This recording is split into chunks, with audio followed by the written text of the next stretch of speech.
Hujambo na karibu. Leo na kuchukua moja kwa moja hadi uwanja mdogo wa ndege wa Suneka. Uwanja huu ulijengwa miaka mingi sana iliyopita, vizazi vimepita, watoto wamezaliwa wakaupata. Swali ni je, ni kwa nini uwanja huu huwezi panuka ili kuwa uwanja unaostahili ndege kutua salama salmini?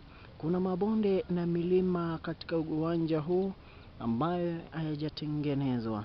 Je, ni uwanja wa ufisadi? Ni njia moja ya ufisadi au ni uwanja wa maendeleo? Nilipozungumza na wakazi wa eneo hili, walilalama kunyang'anywa mashamba yao ila tu na hayakutumika vizuri kwa sababu uwanja huu unaonekana hauna faida yote kwa wakazi wa kijiji hiki kwa jumla.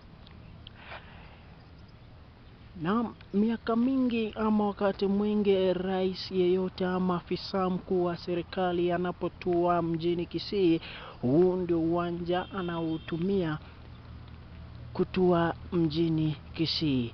Hawajawahi ona kwamba uwanja wenyewe, barabara yani ukipenda runway, imezeeka hadi kiwango cha kuporomoka, kuwa na shimo katikati mwa barabara mwa runway ya ndege, and that marks a dangerous spot for a landing plane.